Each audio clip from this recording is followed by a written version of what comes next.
Mic check, mic check. Okay, we coming in good. We coming in hot. Hey, Shabbat Shalom, Shabbat Shalom. Thank you for tuning in to another Sabbath Day Teaching. This Sabbath Day message, we're talking about the strength of Israel. I hope everybody had a blessed week, was able to get out there and, had the strength to labor for 6 days, and to be able to enter into this rest. You know, it's because of our own flesh and the spirits that, dwell within us before being born again. And the fact that, many of us weren't raised in righteousness, raised in truth, that we never knew that we should enter into that rest. And today I'm going to be talking about a lot of the stuff that goes on in this lifestyle that we live. And in a way, you will see why Abba Yah, pulled Israel out of Misraim, out of Egypt, because some of the snares and some of the traps that they was falling into. You know, it's very important that we stick with the word of Abba Yah, regardless of how our flesh feels and what we think, our own opinions, our own emotions, because his word, is the purest thing that we have, the true strength of Israel. When we think about being in Israel, being a follower of Messiah, of Hamashiach, following the will of Abba Yah, keeping and guarding his commandments, fearing him, you cannot be selfish doing that. There's nothing that you can do for Abba Yah to please him while being selfish. You see what I'm saying? In today's Sabbath teaching, we are looking at scripture and the letters to show you the guidance that the Most High Yah gave to Israel, the chosen nation, in order to thrive on earth righteously. He gave Israel, the chosen nation, the chosen people, a specific, set of guidelines and commandments and instructions to keep. Not only is their commands or commandments, but further instruction on how the body of Israel can be set apart as an assembly or a congregation, ecclesia. Not only is the commands or the commandments, further instruction on how the body of Israel can be set apart as an assembly or congregation. And all of these modern translation, the word church, the etymology behind it is assembly or congregation. And when you see this word, the Greek word is ecclesia. So oftentimes what has happened is a switcheroo, replacement theology, where they have replaced words in here that Abba Yah never meant for them to use. And it's the assembly or congregation or ecclesia. Just like we start off every week, we're going to talk about why we're here. Why are we here on this day, getting fed spiritual food? Why are we here? Because of obedience. Exodus chapter 20, verse 8, and we're going to go through 11. Remember the day of the Sabbath to keep it holy. 6 days shall you labor and do all your work, but the seventh day is the Sabbath of Yahuwah Elohake. In it you shall not do any work, you nor your son, nor your daughter, your maidservant, nor your cattle, nor your stranger that is within your gates. For in 6 days Yahuwah made the heavens and the earth, the sea, and all that is in them, and rested on the seventh day. Wherefore Yahuwah blessed the day of Sabbath and hallowed it. This is why we're here.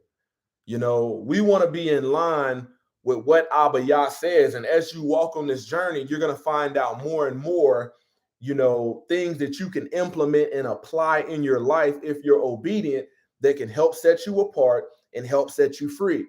Because today I'm going to tell you that I can share with you some ways that we often get into captivity not knowing it. We take their word, we enter into deals with, the, what would be Egypt or, Misraim, and we make these deals and it only hurts us in the end. And this is why, Abba Yah had to pull, Israel out of Egypt. Okay. Who is the Bible about? Who are Yah's people? Who is the chosen nation? Let's get there, because this right here has a lot to do with why people don't understand, the teachings that I give from scripture, from Torah, from the letters, from the prophets, because they don't know these simple questions. Who is the Bible about? Who are Yah's people? Who is the chosen nation? Sunday sun worshipers will give an easy answer and just say the Bible's for whatever denomination or whatever religion they're in. But we must go to the text. So let me get to Deuteronomy chapter 7, and we're going to read 1 through 16. When Yahuwah Elohim shall bring you into the land, whether you go to possess it, and cast out many nations before you, the Hittites, the Jebusites, and the Amorites, and the Coronites, and the Perizzites, and the Hivites, and the Jebusites, 7 nations greater and mightier than you. And when Yahuwah Elohim shall deliver them before you, you shall smite them and utterly destroy them. You shall cut no covenant with them, nor show mercy unto them. That's very important. Don't enter into contracts with them. Okay? Neither shall you make marriages with them. That's problematic in this day, time, and hour. Your daughter shall not give unto his son, nor his daughter shall you take unto your son.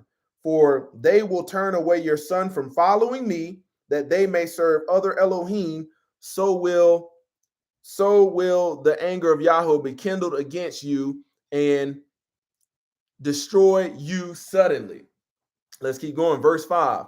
But thus shall ye deal with them. Ye shall destroy their altars, okay, and break down their images, and cut down their ashen poles, and burn their graven images with fire. For you are holy people unto Yahuwah Elohim. Think about who has all this stuff that he's telling Israel to destroy. For you are holy people unto Yahuwah Elohim. Yahuwah Elohim has chosen you to be a special people unto himself. Wait a minute. Who is Yah's people? Above all people that are upon the face of the earth. See, people think when you speak like this, as Yah's chosen people, that you have elevated yourself above others, but this is the word. He's chosen you. You are chosen people. Verse 7, Yahuwah did not set his love upon you, nor choose you, because you were more in number than any other people. For ye were few of all people, but because Yahuwah loved you, and because he would guard the oath which he had sworn 7 oaths unto your fathers, has Yahuwah brought you out with a mighty hand and redeemed you out of the house of bondmen, the land of Pharaoh and the king of Misraim. Know therefore that Yahuwah Elohim, he is Elohim, the faithful El, which guards his covenant and mercy with them that love and guard his commandments to thousands of generations, and repays them that hate him to their face, to destroy them. He will not be slack to him that hates him. He will repay him to his face. Verse 11, you shall therefore guard the commandments and the statutes and the judgments which I command you this day to do them. We're going to go all the way to 16. Wherefore it shall come to pass, if ye hearken to these judgments and guard and do them, that Yahuwah Elohim shall guard unto you the covenant and the mercy which he swore 7 oaths unto your fathers, and he will love you and bless you and multiply you. He will also bless the fruit of your womb. He will also bless the fruit of your womb and the fruit of your land, the fruit of your grain and your wine and your oil and the increase of your kind, and the flocks of your sheep in the land which he swore 7 oaths unto your fathers to give you. You shall be blessed above all people. This is Israel. There shall not be male or female barren among you or among your cattle. And Yahuwah will take away from you all sickness, and will put none of the evil diseases of Misraim, which you know, upon you, but will lay them upon all of them that hate you. and you shall consume all the people which Yahuwah Elahake shall deliver you. Your eyes shall have no pity upon them, neither shall you serve their Elohim, for that will be a snare unto you. Oftentimes, what you realize in this daytime and hour that we have been conditioned, brought up, and raised to serve other Elohims. You know, the true strength of Israel, right now, people are being awakened. They're being brought out of deep sleep, and the remnant that will be saved is being, woke up.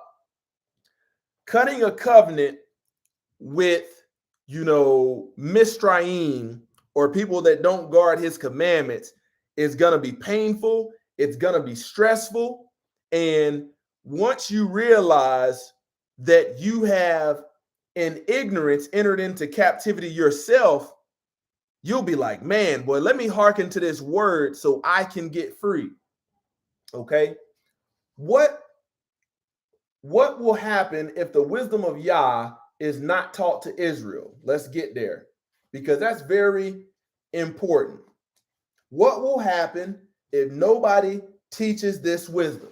What happens if you just keep getting replacement theology and nobody is here to bring forth the wisdom of Abba Yah, and his righteousness that he wants the chosen nation, Israel, to follow? Okay. Hosea chapter 4, verse 6. My people are destroyed for a lack of knowledge. Because you have rejected the knowledge, I will also reject you, that you shall be no priest to me. Seeing that you have forgotten the Torah of your Elohim, I will also forget your children. Think about that. This is oftentimes for generations, our parents entered into bad deals, entered into bad contracts. They had no business. They had stuff dangled in front of them. They entered into these contracts, and the kids go on and do the same thing. And then it takes somebody moving in the truth of Abba Yah, trying to push forward. Hey, thank you, Brother Joshua. Thank you, Maurice Delvin, for tuning in. May Abba Yah bless you. And, we go astray, we get destroyed, we start destroying ourselves. How is it that we have all of these brothers and sisters that claim to love Yah, but the stuff that comes out of their mouth is contrary to righteousness? And we are going to see our people not only go extinct if this message does not come forth, no matter the ridicule or the smoke that comes with it. We will be destroyed for a lack of knowledge, not worldly knowledge. Israel doesn't need the wisdom of, or the knowledge of Elon Musk. We don't need the knowledge of Oprah Winfrey. We don't need the knowledge of Jeff Bezos. We got our wisdom and knowledge right here, and we are supposed to trust in it.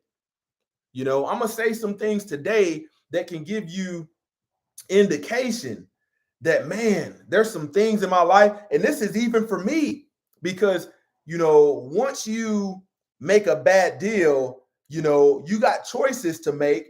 And oftentimes people enter into these contracts because they choose comfort. And then you realize, where does that stress come from as an adult? You entered into a bad contract and you can't budge. And there's several choices you got to make to get free, to not be in captivity.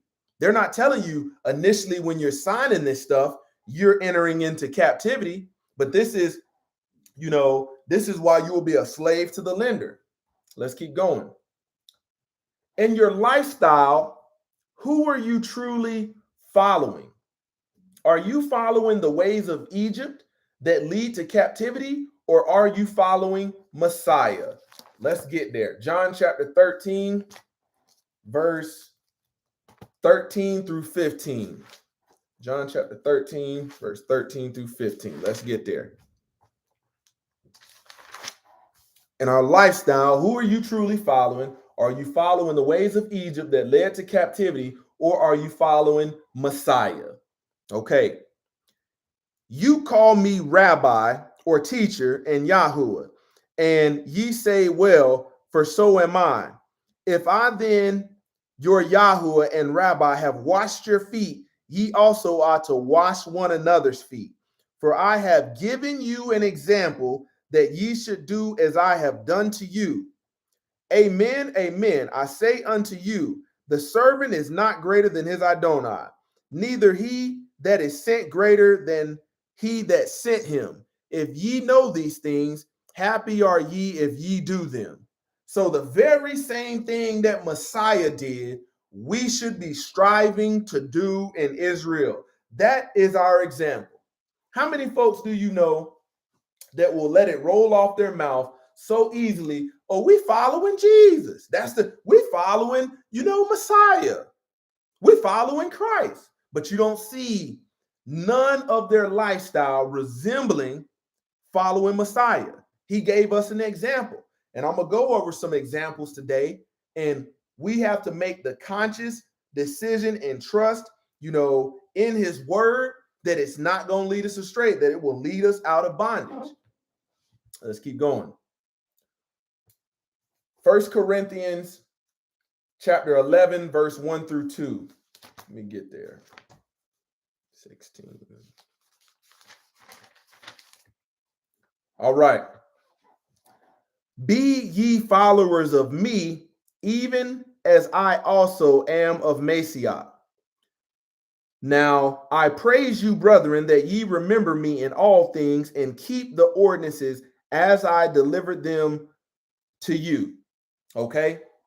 He's telling you, be followers of me.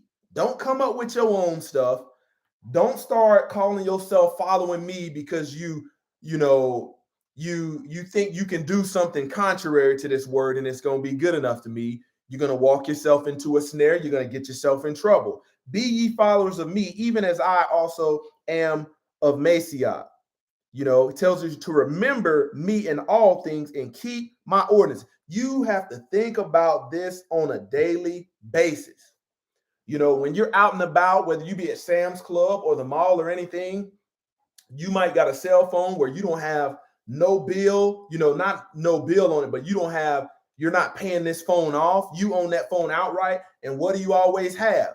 Hey, you want to find out how to get a free phone? People always come up to you trying to give you something. You want to figure out how you can get free this, free that. But what do they want you to enter into? They want you to enter into a contract. And then it's later on when you look at the terms of that contract, you find out, man, these people going to be, I'm going to be in a covenant with these people for 36 months. For 36 months. Versus if you ask these folks, well, how much does the phone actually cost? I don't want the contract. How much does the phone actually cost? Well, the phone is going to cost you $700 if you don't enter into this contract. You see what I'm saying? This is the sleight of hand, the stuff that goes on that can get you in captivity and you not realize it, until it's too late. Let's keep going. I want you to realize that you can't live out of order and deceive yourself into thinking that you will receive the blessings meant for the obedient in Israel. Let's keep going. 16:9. All right. We're still at 1 Corinthians chapter 11. Now we're reading verse 3.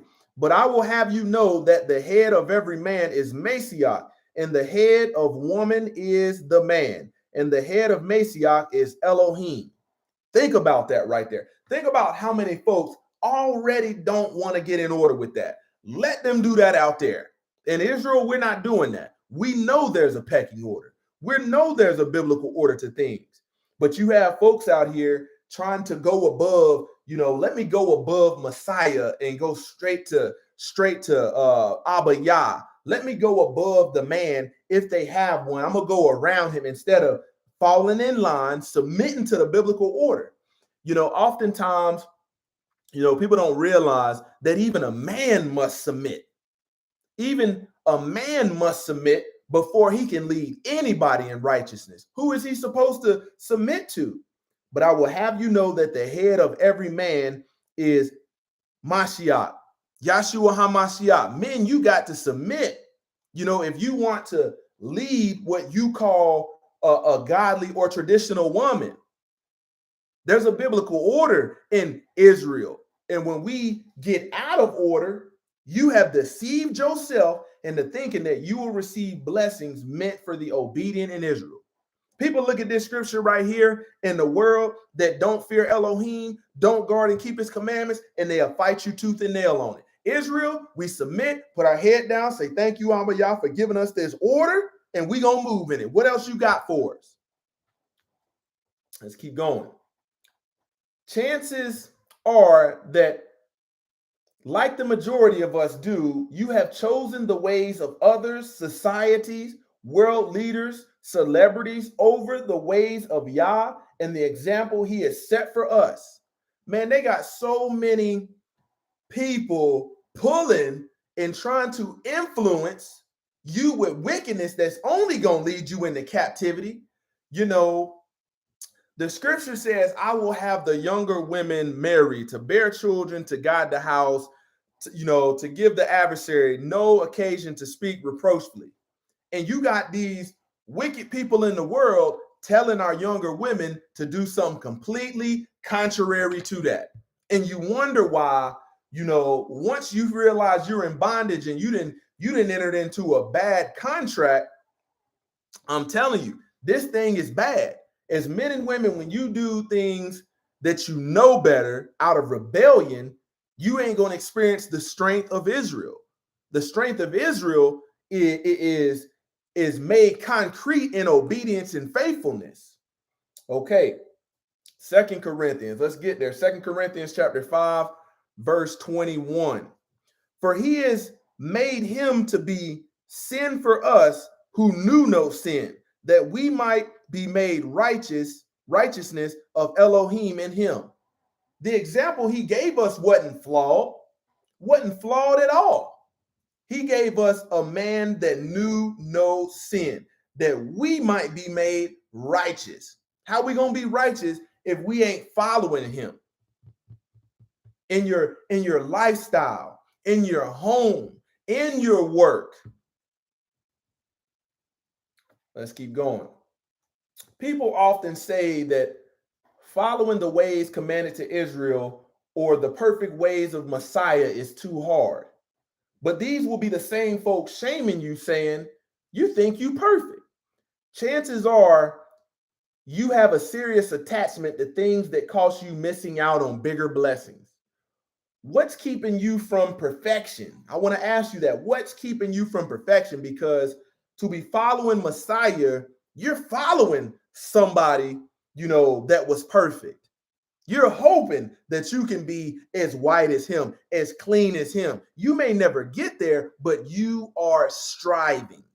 You can see out there in this daytime and hour that we live in, in this, what seems like Sodom and Gomorrah, that ain't nobody striving. Ain't nobody really striving. They striving with them lips, but not with action. Okay, we're going to Matthew chapter 19. Let's get there. Matthew chapter 19, verse 20 through 24.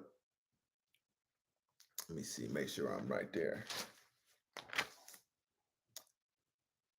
Then came to him the mother of Zabdi's children with her sons, worshiping him and desiring a certain thing of him. And he said unto her, what will you? She said unto him, grant these things to my two sons may sit, the one on your right knee and the other on the left knee in your kingdom. But Yahusha answered and said, ye know what ye ask. Are you able to drink of the cup that I shall drink of, and to be baptized with the baptism that I am baptized with? They say unto me, we are able. And he said unto them, you shall drink indeed of my cup and be baptized with the baptism that I am baptized with, but to sit on my right hand and on my left hand is not mine to give, but it shall be given to them for whom it is prepared of my Father. And when the 10 heard it, they were moved with indignation against the two brethren. Okay, so talking about the left hand and the left knee and the right knee, this right here, you receive the baptism, you're supposed to be following in his ways. Okay, his ways, the ways of Messiah, are not new ways. They're the ways of Abba Yah. He came to fulfill them. Before Messiah came, Abba Yah used men to give us the wisdom of the word. And, he says there was no fault in the law. He found fault in them. So who did he give us as Israel? He gave us Messiah. Okay.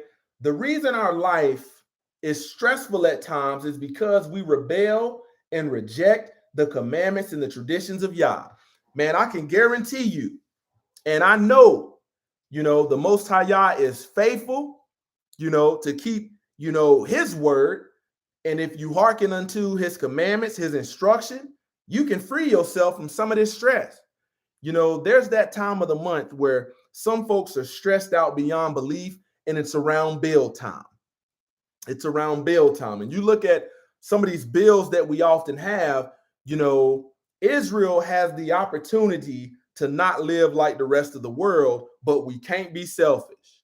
If we want the same American dream that, was introduced, I want to say in like 1961, that concept of the American dream was introduced, we're going to forfeit, the inheritance that Abba Yah had meant for us. If we would follow and hearken to his ways, guard and keep his commandments. Mark chapter 7, verses 7 through 9. All right. Howbeit in vain do they worship me, teaching for the doctrines and the commandments of men, for laying aside the commandments of Elohim to hold the tradition of men as the washing of pots and cups and many other such things you do. And he said unto them, for well ye reject the commandments of Elohim, that ye may guard your own traditions. You think about all this stuff that you grew up doing, if it wasn't in truth, rejecting the commandments, and you wonder why you're in bondage. I realized growing up, in Christianity, Christmas is a very important part of Christianity. They love that holiday, which is never going to be a holy day in the word of Abba Yah. You just can't find it. But oftentimes people struggle to go out and give their kids all of this stuff. You're putting the lights on your house, all for the sake of worshiping another Elohim that you think, you're actually doing something Messiah told you to do, but it's far from it. Your electric bill is higher. You didn't bought all these gifts. You didn't lie to your kid and told them they came from Santa. You didn't had to go all this snooping and hiding, trying to hide it. Kids nosy, they finding out you're putting all this under a tree that you ain't supposed to have because it's the way of the heathen. Think about how we reject the commandments of Yah so that we can keep their traditions. This is why when you look at Israel right now, man, I'm giving this teaching so Israel can be united and Israel can be strengthened. Some people wonder why they feel financially burdened after these holidays. Man, when you look at these holidays, go in Walmart and look. Watch how early they set up for these holidays. Soon as one holiday is up, they're already, clearing the shelves the second day, getting ready for the next one. You like, man, the next Valentine's Day, that's 3 months out. And they're getting ready for the next one. Why? To get your money. And you wonder why, things are getting tight. You're stressed out. We're not supposed to doggone to follow them ways. Follow them ways. Why am I going to keep Valentine's Day, something rooted in another God, when I can just show my wife, the kind of love like Messiah loved the church. Show her that every day instead of one day just giving some flowers and you ain't been worth your weight in gold the whole year. Some people heart that claim to love Yah, they be yearning for this stuff, yearning for the doggone recognition or to keep the ways of other Elohims. No, not in Israel. Not in Israel. I'd rather doggone, when I'm in the store It can be any time of the year. If I want to get my wife some flowers, I'm going to get her some flower, but I'm not doing it on their time. I'm not entering on it based upon their contract. Oftentimes, I like to get my wife flowers and put them in the flower jar, and then she'll come by and be like, "These some nice flowers, thank you." Some days a couple by, but at least she gets, to know that I love her, throughout the year. So when Valentine's and all these holidays come around, no complaints there because she know how much I love her. Okay, let's keep going. Now let's look at a great example of how to reduce the stressors of life if you're convicted enough to move towards the example. If you're convicted enough to move toward the example. Let's get there. Acts chapter 2, verse 41. Then they that gladly received his word were baptized, and the same day they were added unto them about 3,000 souls. 3,000 souls added unto them, baptized. Let's keep going. And they continue. That's what Israel has to do. Continue steadfastly in the apostles' doctrine and fellowship, and in the breaking of bread and in prayers. It don't say, continue steadfastly in, false doctrines, damnable heresies, dwelling in foolishness. No, it says in the breaking of bread and in prayers. And the fear came upon every soul, and many wonders and signs were done by the apostles. And all them that believed were together and had all things in common. Listen to that right there. And sold their possessions and goods and parted them to all men as every man had needed. Verse 46, and they continuing daily with one accord in the temple and breaking bread from house to house, did eat their food with gladness and singleness of the heart. Okay, praising Elohim and having favor with all people, and Yahuwah added to the called out assembly daily, such as should be saved. Think about that right there. Now, let me give you an example. Think about this word right here, and we're going to rest on this for a minute because there's so much meat in there. In order to have strength in Israel, we have to be willing to do this. And I'm not telling you to bring somebody in that's completely wicked, just want nothing to do with righteousness. We got to be of one mind, one spirit, one Ruach HaKodesh in order to fulfill this. Think about how much in the American dream we have been sold, let me get this great job to go work for somebody else and pretty much fulfill their dream. Let me move into the city. Let me get this big old house, 2,000, 3,000 square feet. Let me get a 30-year mortgage on it. Let me get, 2-3 brand new cars. Let me get the white picket fence. But Israel was not told to live like that. And this is oftentimes how we get into captivity.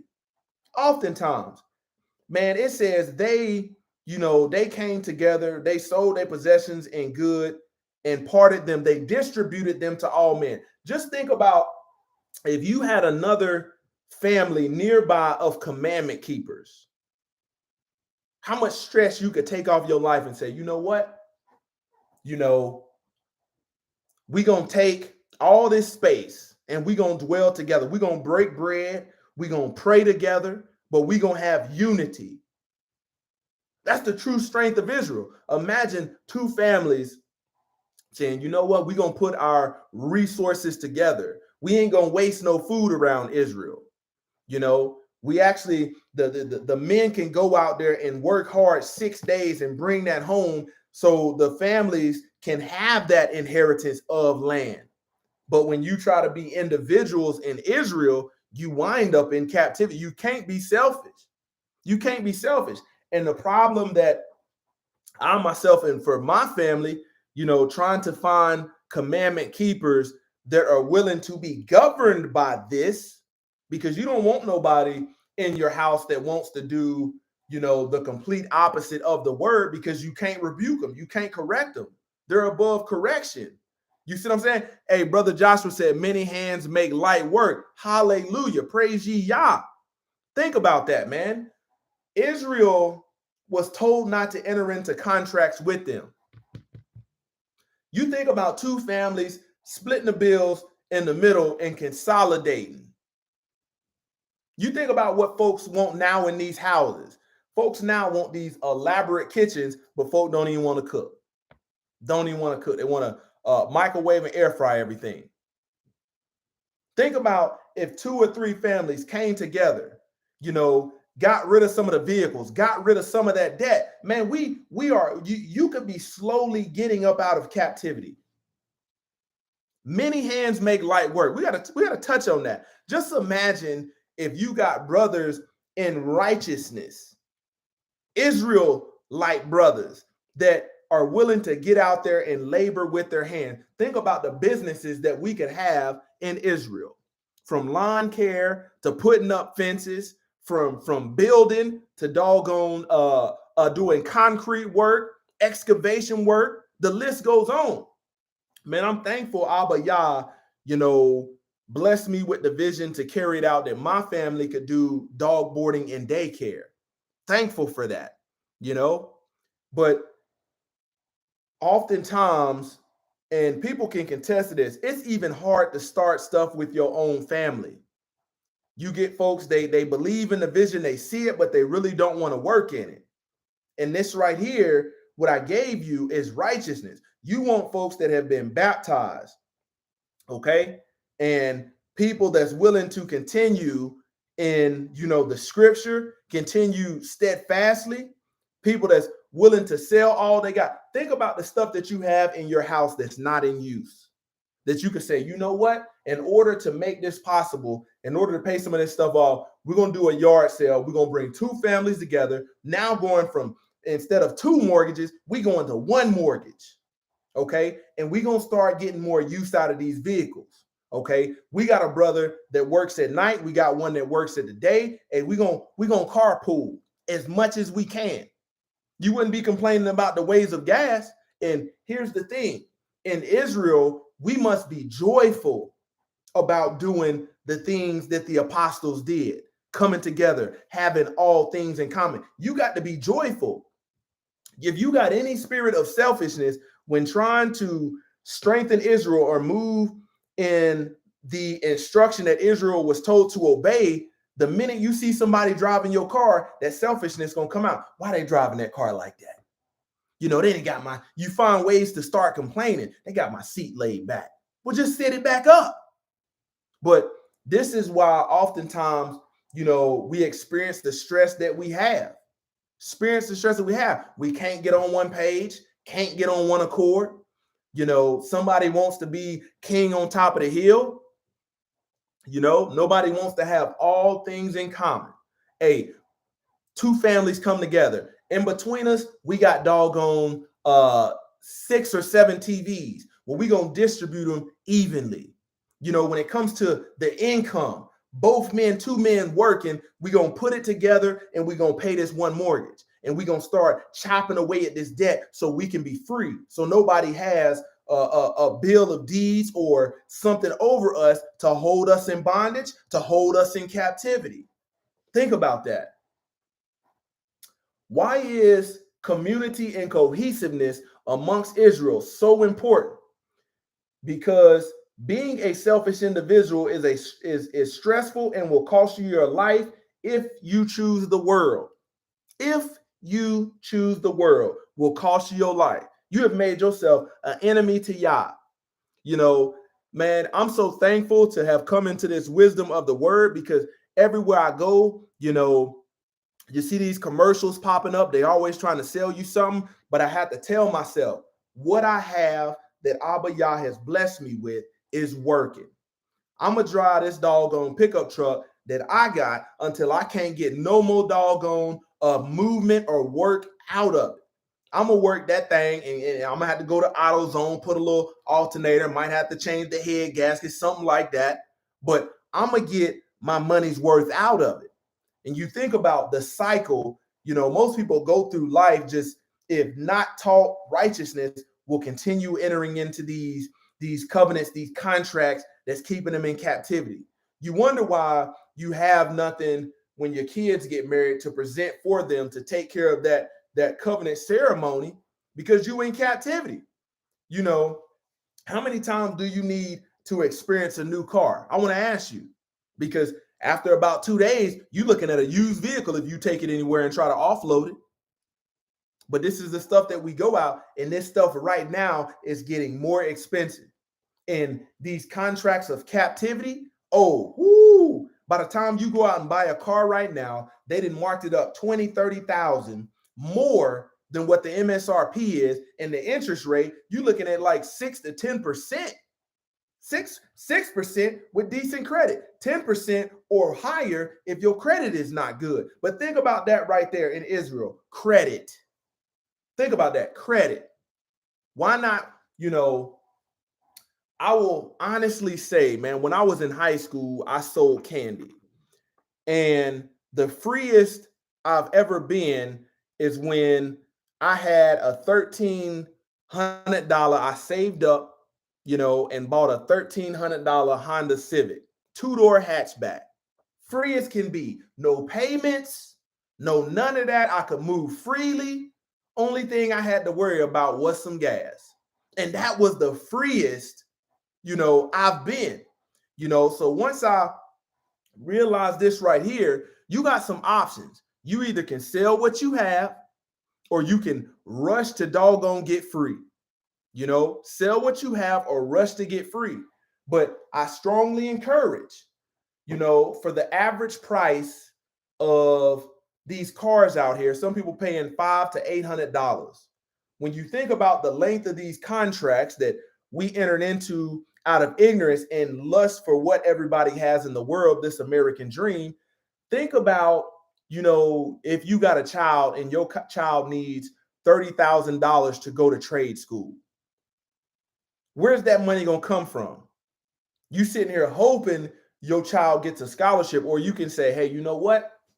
I'm a ride what I have, and I'm going to take this money that I once was using to pay a car payment. And now over the course of 5 to 7 years of not having a car payment, I can send my, sons or daughter to a trade school, to baking school, or whatever, to be an electrician, a plumber, a craftsman, a masonry, a master mason, and then they can bring that back to Israel.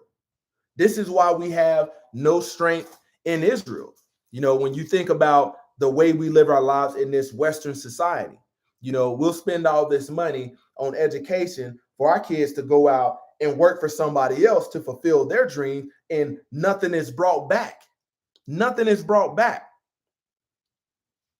Very important.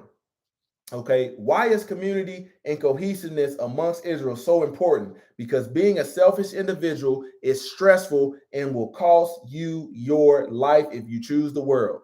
Jeremiah chapter 29, verse 5 through 7. Let me get there.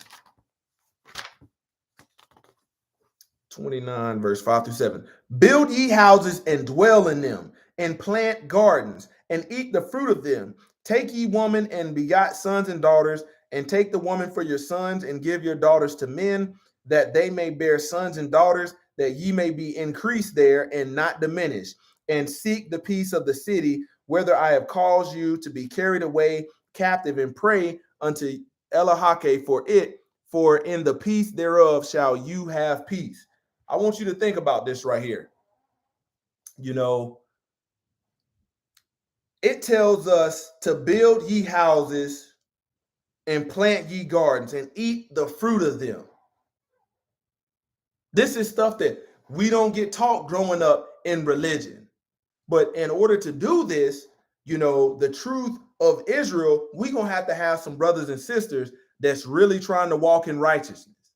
Instead of saying, let me pay somebody else to build this house, let me figure out a way to do it. And I know, the conditions that you can get used to, because every time we deploy, you're not sitting in no 400 square feet room by yourself. No, they gonna doggone pack 3 or 4 jokers in a matter of 50 square feet and y'all gonna find a way to have unity, to have cohesion, for everything to be in order.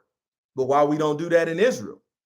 You know, I was going 9 months to a year sometimes on some of these deployments, living out of like one dresser and a duffel bag, and had everything I needed. But that kind of concept is foreign to somebody that is selfish and doesn't want to come together.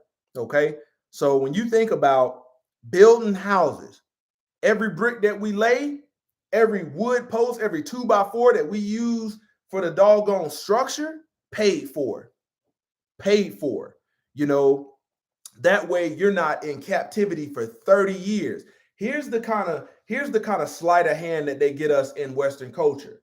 Man, you go get financed and go get approved for a 30-year mortgage. Man, they put this red tape on the front door, give you some scissors, and you cut it, and you say, "Woo, I'm a homeowner." They say, "Congratulations, you're now a homeowner." But the truth of the matter is, you don't own a piece of that home. You can pay 15 years in that home and get behind for 2 months and see, don't they take it from you, right from under you. I thought I was a homeowner. That's why Israel can't follow those ways. Think about, the people that are taking, in ignorance, they're taking out home equity loans. They didn't told you that this home is increasing in value. And in the world, it's increasing in value. But anytime you take out that home equity, and if you ever get behind, they coming for you again. Just finding ways to keep you enslaved. Planting gardens. This right here, you don't have to worry about the government or the society playing with you with playing with the food. Man, I remember this stuff right here was revealed to me on the tail end of the pandemic, of the COVID pandemic. And I said, man, I think I was stationed in Fort Bliss at the time in El Paso, Texas. Man, and those Hispanic people was running through the grocery store like crazy. Man, I'm talking about one pack of meat on the shelves. The vegetable, hardly any of that stuff was in there. Me and my wife drove around one day trying to find toilet paper, and we had to go buy the roll. We got lucky and found a spot. And I said, after this, never again. And you think about it, start growing you some food. You don't have to worry about that. Because when that hunger sets in, you're not thinking about what your taste buds want. You trying to stop your doggone belly button from touching your spinal cord. Grow you some food. The stuff that your family uses on a regular basis. In Israel, this is how we have strength. So when they try to starve everybody else and control everybody else, we good. We'll sit around and eat these beans. You see what I'm saying? We'll have us some chicken. We'll have us some livestock. That way we're self-sufficient, self-reliant. Okay. Proverbs chapter 22, verse 7. Let me get there. This is all stuff that we got to focus on in Israel. Proverbs chapter 22, verse 7. The rich rules over the poor, and the borrower is servant to the lender. Man, Abba Yah gave us all this wisdom right here. And think about the stuff that these folks want you to finance. Man, they'll get you to finance, every piece of furniture in your house. And the minute you get behind, take it all from you. Man, that's what you call a snare. They want you to finance everything. But, I remember back when I was watching Dave Ramsey and he was talking about buy everything with cash. Man, it started to make sense when you line it up with righteousness. Start to make sense. If we don't have the money to buy this stuff, we need to stop buying it. Consumerism is the biggest snare out there. And that's what, when Israel was in Egypt, this is the kind of contracts and covenants they was entering into.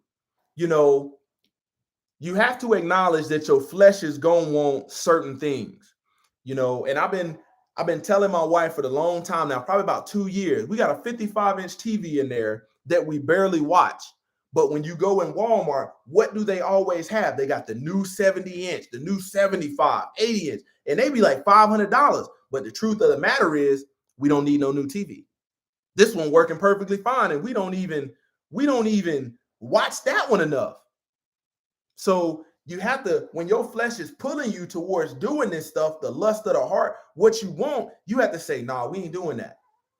Because eventually, you're going to experience the stress of people ruling over you, you being in captivity because you were servant to the lender. Imagine if we came together in Israel, we put our money together, and when it's time to go buy something, we went out and paid cash. These folks, they lead into selling you something with financing. They lead into it with financing. Hey, you want this refrigerator right here? Well, let me tell you about our doggone 12-month payment plan. If you pay it off in 3 months, you can get it for 0% interest. Well, if I pay it off in cash, I'm getting 0% interest too. But they don't want you thinking like that. And that's how we get into bondage in Israel. That's how we get into bondage.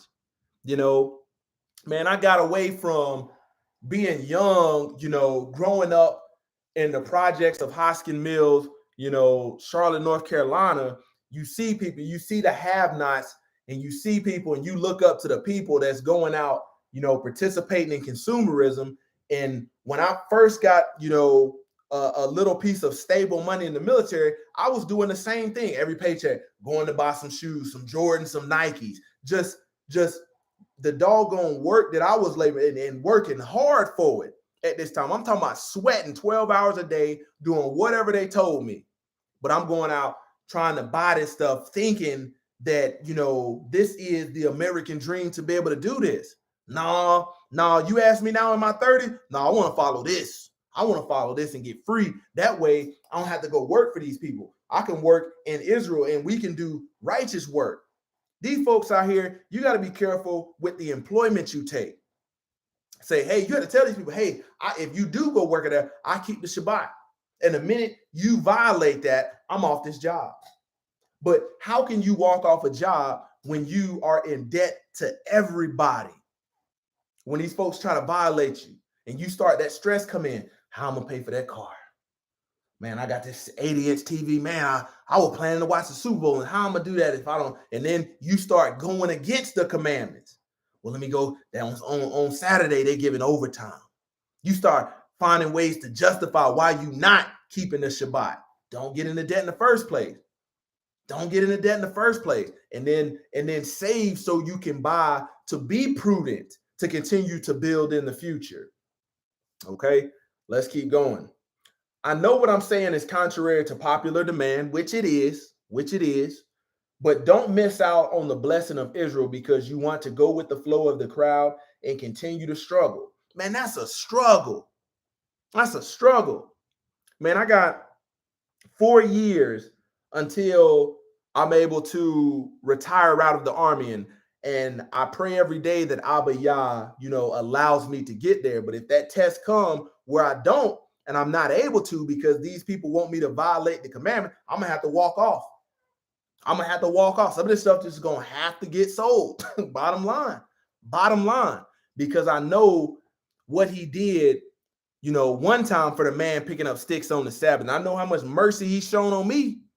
So I'm gonna obey regardless if I got to eat a cup of noodles or just eat doggone band camp beans every doggone day. We gonna get it. But going back to them ways of wickedness, we not doing it. Okay, Ecclesiasticus chapter 13, verse 23. Let me get there. Hey, make sure you like this and share this. Share this with folks that can receive wisdom. And this might plant a seed on somebody. It might not flourish today, but you'd be surprised in 2 years they're taking heed and they're going back reading some of this stuff themselves and they're like, man, I'm getting free. Okay. Ecclesiasticus chapter 13, verse 23.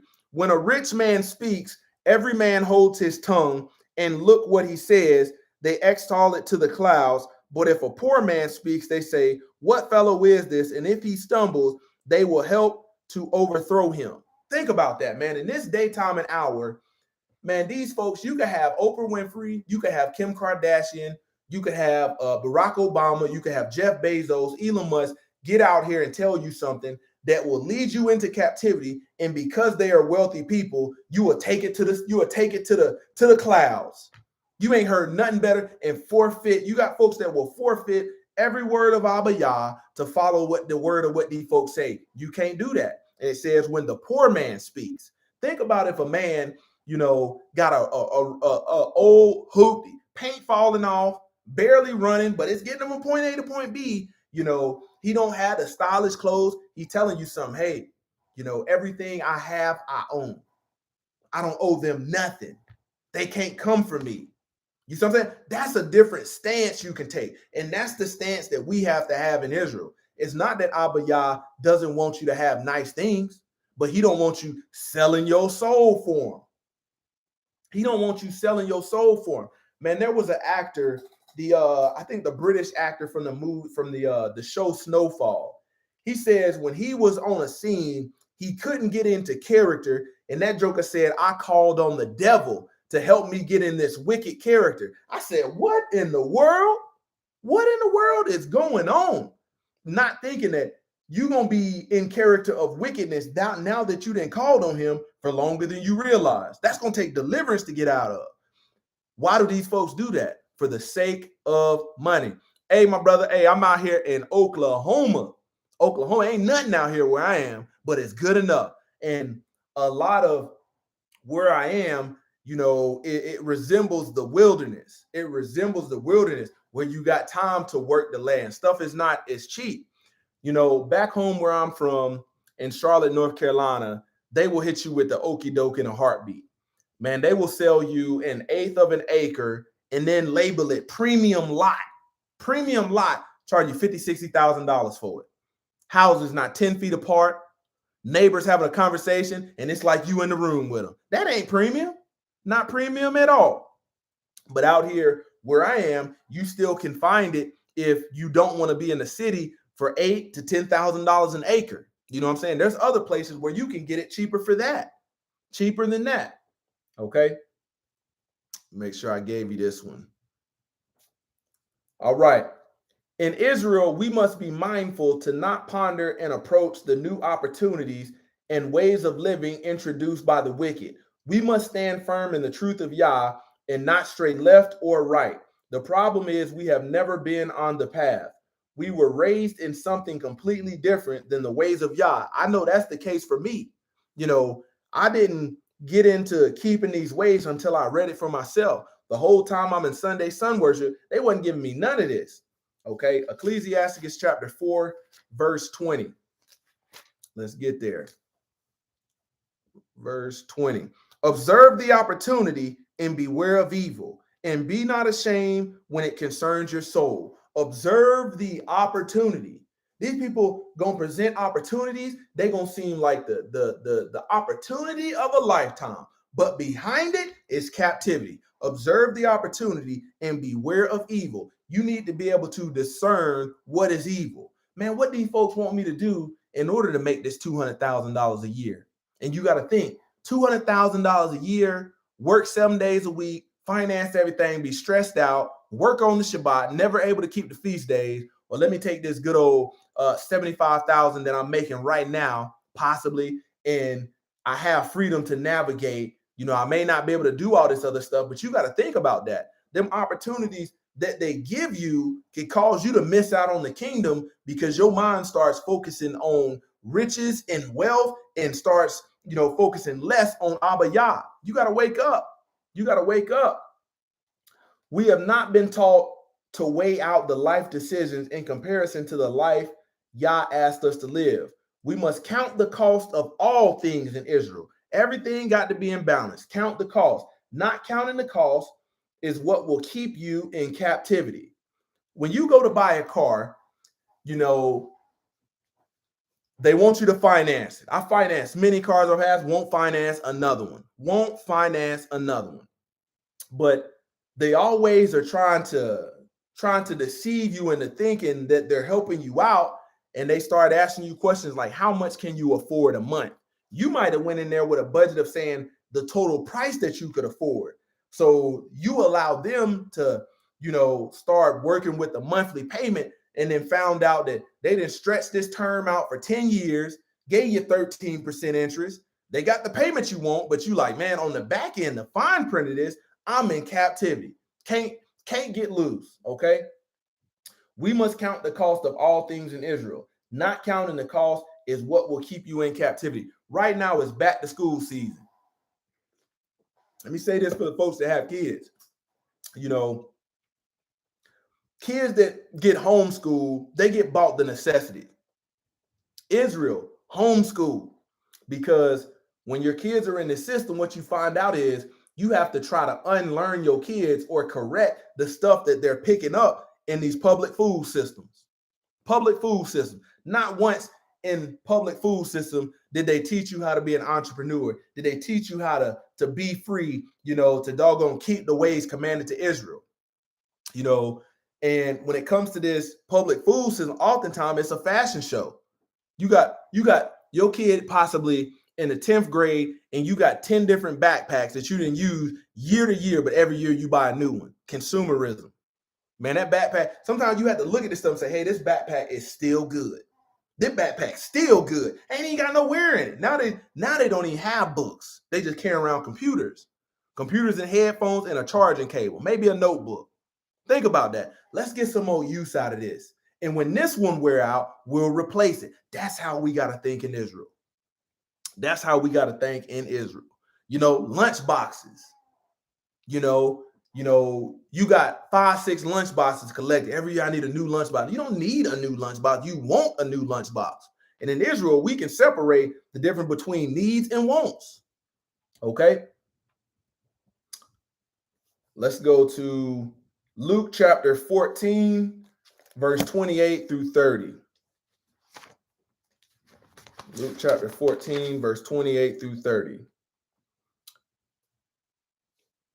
For which of you, intending to build a tower, sits not down first and counts the cost, whether he have sufficient to finish it, lest happily after he has laid the foundation is not able to finish it at all, behold, it began to mock him, saying, this man began to build and was not able to finish. Now, oftentimes, this is what happens when you see folks out there getting stuff repoed. Think about that. You didn't count the cost. Man, we have to count the cost of this stuff. Man, let me see right now, and compared to driving this car, I didn't convince myself that I need a new one, but I really want a new one. Ain't nothing wrong with this one. It don't leak no oil. It don't have no check engine light. Might got a little chips and dings, but let me count the cost of this.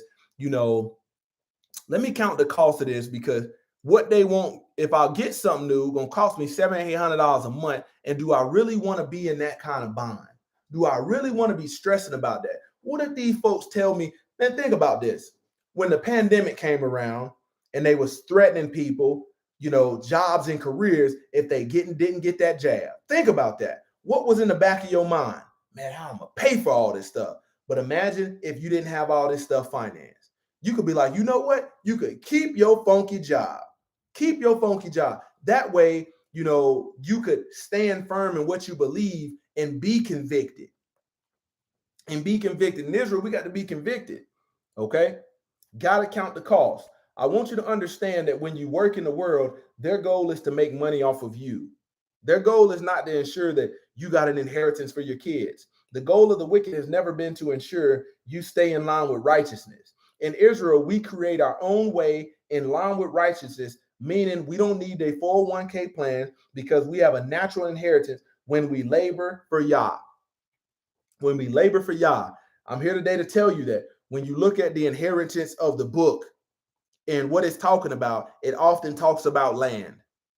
I know some folks that they got, their grandfathers left them 300 acres. What will be left for you, or what are you planning on leaving, for your kids? From the average, person like myself, you might got somebody might leave you an old car that they didn't ever finish, old project car, old Caprice, something like that, but nothing that really can, help you get free.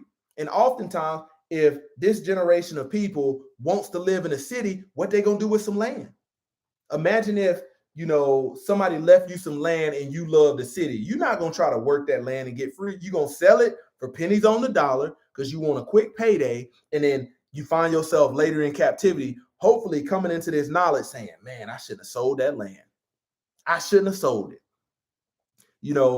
When you build yourself, can't nobody come on that property and say, hey, we're here to take this from you. Take what? Out here where I live in the country, man, people pull a gun on you, a shotgun on you. Take what? See, man, when I lived before I moved out here, man, we was in an HOA neighborhood. Rules on everything. You wanna paint something, got to get a request. They sending letters. You put a basketball goal up, sending letters. And I'm like, what in the world? It's hard to be Israel like that. And these folks come around knocking on doors, trying to always sell you something that you can finance. But out here, ain't nobody walking, house to house, but coming some of these houses half a mile apart. Ain't nobody walking out here because chances of finding somebody that actually want what you selling, slim to none. And you can, hey, what you doing out here? Hey, you got the wrong house. Don't come back here. No trespassing. Didn't you see that sign? And in Israel, it talks about taking them commandments and putting them on your gates. Think about that. So people know what time it is when they coming into your property, your establishment. Okay. Colossians chapter 3, verse 23 through 24. Let me get there. 16. Strength of Israel. Man, we're stronger than we know it, but we got to come together, get on one accord, and not fall into some of the same traps that we once did. Okay.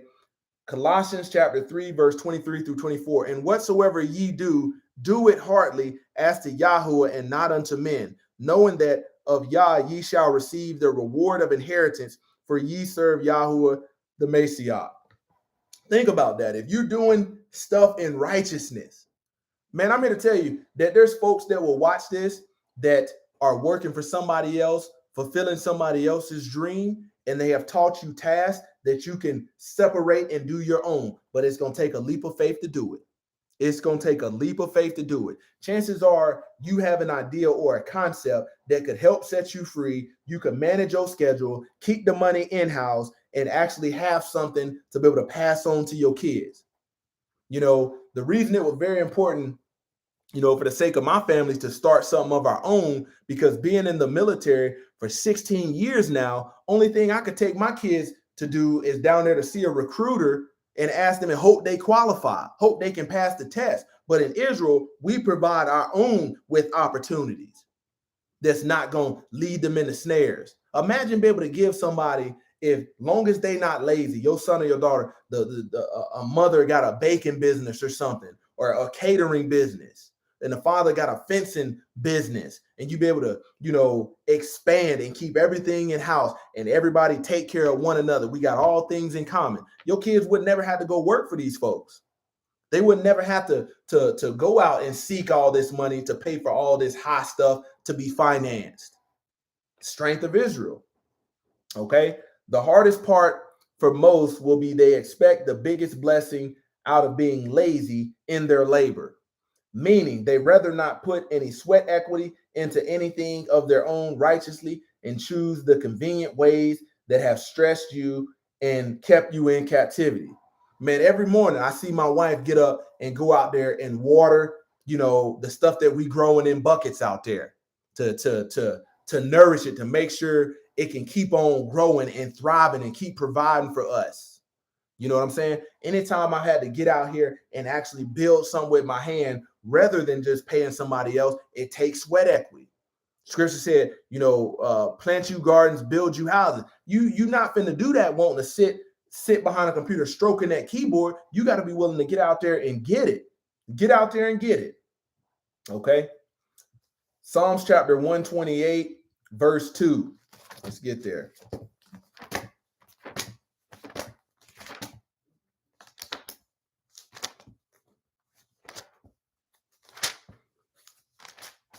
All right. 128, verse 2. For you shall eat the labor of your hands, happy shall you be, and it shall be well with you. Think about that. Eat the labor of your hands. This is not going to the grocery store, buying stuff, buying that GMO stuff that's been made in the lab. Eat the labor of your hand. Man, when I started reading it, I told my wife, I said, we got to go get us some fruit trees. We got to go get us some fruit trees. And this was, about a year ago. Hey, we can't rely on this system because this system will play with you. We need to grow us something, and here in the near future, hey, we about to get us some chickens because that way, when you think about it, meat chickens, you can buy a chicken for about $2.37, a little tiny chicken, but you have to build the enclosure for it.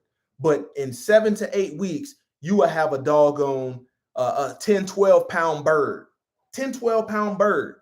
If you let it grow longer, it'll keep on getting bigger. But that started off with $2, 50 cents, and you got the food cost of feeding them. But you don't have to worry about going to the store and there ain't no meat on the shelf because of economic crisis or whatever political foolishness they in. Strengthen Israel. Okay. Colossians chapter 3, verse 17. Let me get there.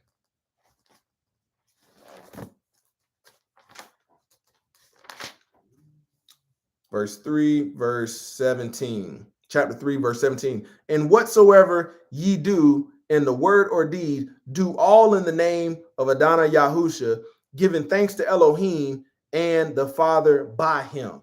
Everything you do. Hey, when you at work, hey, you trying to do this in the name of Elohim. When you laboring with your hands around your house, when you cooking your food, all of this, the strength of Israel is we do it in the name of Abba Yah. You can't be doing foolishness and stuff that he didn't ask you, talking about praise God and you doing something wicked. No, not in Israel. Not in Israel. I want everyone watching this to realize that when you become convicted to follow Messiah, your will had to die. Your will had to die. You can't be selfish in righteousness and think that the book applies to you. Let's get there. Romans chapter 12, verse 1. Romans chapter 12, verse 1. I beseech you, there, brethren, by the mercies of Elohim, that ye present your bodies as a living sacrifice, holy, acceptable unto Elohim, which is your reasonable service. Present your bodies as a living sacrifice. Think about that. That's the will of Abba Yah. That's not your will. Man, before I became born again, walking in this knowledge, walking in the newness of life, keeping and guarding the commandments, and striving to learn this, you weren't presenting yourself as a living sacrifice. But in order to doggone follow Messiah, your natural will has to die. The will of your flesh has to die. You got to adopt and say, you know what? I'm going to find joy in doing the will of Abba Yah. Okay? I want you to realize that the more wicked ways of the world try to deceive you into convenience, we are getting further away from the lifestyle of true Israel. We are getting lazier and more slothful as the days go on. When you look at, the passages in the Bible, it talks about a sloth and how that's not pleasing to Abba Yah.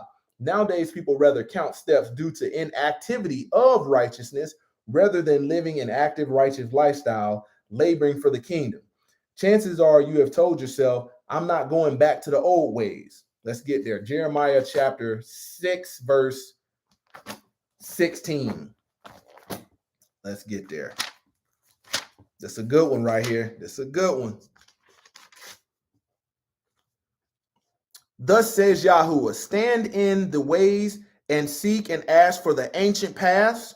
Where is the good way, and walk therein, and ye shall find rest for your souls. But they said, we will not walk therein. They chose not to walk in it. The reason you can't find rest for your soul. Choose them ancient paths. Choose them old ways. Seek in the ways and seek and ask for the ancient paths. Where is the good way? The old way is the good way. What this world want to give you? Convenience everything. They want you, they want you to microwave everything. Convenience this, convenience that, and you don't know what you're getting, making you lazy. You know, the old way, you burned a lot more calories. People weren't worried about all this doggone weight loss and counting steps. That ain't the way of Israel. You know, the Israel always looked different than the rest of the world. We was told to do something different. You think, man, I tell you, anytime I had to get out there and dig posts to put up fence or work in that garden, you out there drenching sweat and you can't be lazy. And that's what causes a lot of people not to want to keep these ways, because they want to be comfortable sitting in AC, you know, watching Netflix, chilling, sitting up there eating something that probably ain't healthy for you. Okay. If you want to follow Messiah like your lip says, it is key that you do as the Messiah did, as well as the righteous ones who followed him. You can't deceive yourself into thinking you can stay in these cities of captivity and hope to receive the blessings meant for Israel in the wilderness. The question is, will you come out of her in order to experience the true strength of Israel? Will you come out of her? If that answer is no, you're not going to experience the true strength of Israel. Let's get there. 2 Corinthians chapter 6, verse 17. 1659. Let me get there. Let me get to that page right there. 6 verse 17. Wherefore come out from among them and be ye separate, says Yahuwah, and touch not the unclean thing, and I will receive you, and will be a father unto you, and ye shall be my sons and daughters, says Yahuwah. Think about that. Come out. If you still in, you know, your lips might be saying you following him, but he told you to come out. What have you come out from? You have to ask yourself from that. Come out from sin, come out from the places where the sinners love to dwell and party and what they call fun. Man, before you was born again, chances are you thought sin was fun. That's the very same stuff that you got to come out. Come out from these contracts that we didn't enter in. Don't enter into them no more. Once you get free and clear and they give you your paperwork saying you, hey, don't enter into it. Not another one. Not in Israel. Okay. The next one, Revelations chapter 18, verse 4. Let's get there.